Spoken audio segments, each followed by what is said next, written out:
It is a largely unexploited and forgotten mode of transport. Most Kenyans prefer using cars, leaving rail transport largely underutilized. I have, however, decided to rediscover rail transport and to experience a journey by train. I choose the scenic route, the Athi River-Nairobi train, which departs at 6:40 a.m. every day. Hi everybody, I'm here at the Athi River train station. I want to give you a taste of what a daily commute actually takes from Athi River to Nairobi. Join me on this exciting journey.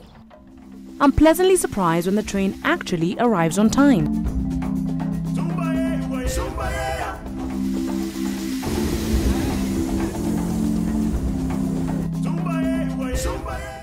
I happily board and grab a seat.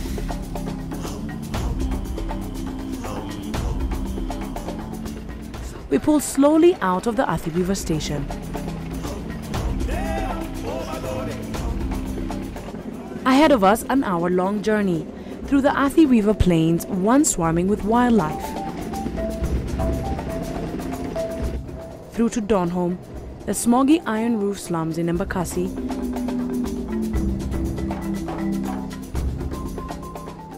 on board the 6:40 a.m. train is Festus Mweu, a young man who has made this his daily commute. He tells me how taking the train each morning has changed everything.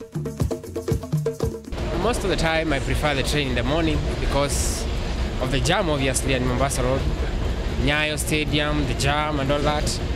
Festus speaks of his experience with such light in his eyes and hope of better things to come. However, as revolutionary as taking the train seems to these commuters, the rails they're riding on are even older than Kenya itself. It's an old train, yes, I don't refute, but it still goes and it still beats the traffic. That's the main aim that I'm here. As I look out, I realize that we're passing through the slums. Tin shacks crowd muddy lanes. I wonder, what will happen to these people's homes once the railway starts expanding?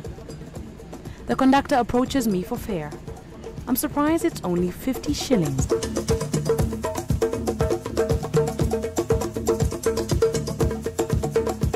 She excitedly points out the new station at Surikimau that will soon be opened. Traffic congestion on our roads, especially in Nairobi, has been horrendous for quite a few years now, resulting in loss of man-hours, fuel and pollution that costs our economy an estimated 37 billion shillings annually. Today, few trains are operational, and decades of poor maintenance mean that maximum speeds are down to 30 miles per hour.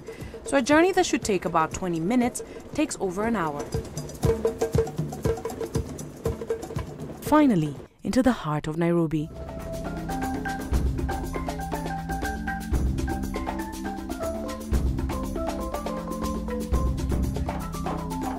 The Athi River train has 6 stops into Nairobi and is one of a raft of new peak time services to and from the city, and has more than doubled its capacity in the last year.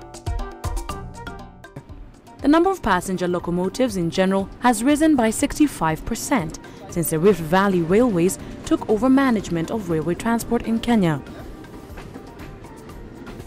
And the trains now service over 1 million passengers a day, according to the privatized firm. More than 4,800 of them use the Athi River service each day. This is the equivalent of more than 164,000 matatus. Some 90% of Kenya's freight, which should be the backbone of any rail system, is moved by road, causing major damage to some of our highways. Kenya Railways suffered from inefficient management, had a bloated workforce, and ran deficit operations in spite of its potential. For several years, there had been plans to privatize and revitalize the system. In 2005, Rift Valley Railway Consortium from South Africa won the concession to run Kenya Railway and Uganda Railway. The consortium operational takeover took place in November and is now scheduled to last for 25 years. The Kenya Railway was built by the Imperial British East Africa Company back in the 1890s. Construction of the line began at the Kilindini Harbour in Mombasa in 1895.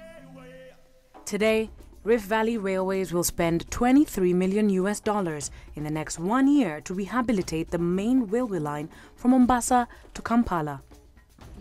Back to my journey.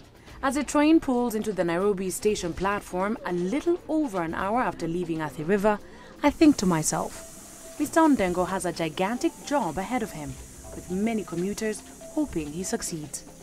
As I mill out with the rest of the commuters, sharp-suited women, children in school uniforms, young professionals on smartphones, and men in suits heading towards the station exit, I can only conclude that the Rift Valley Railway team are certainly doing something right.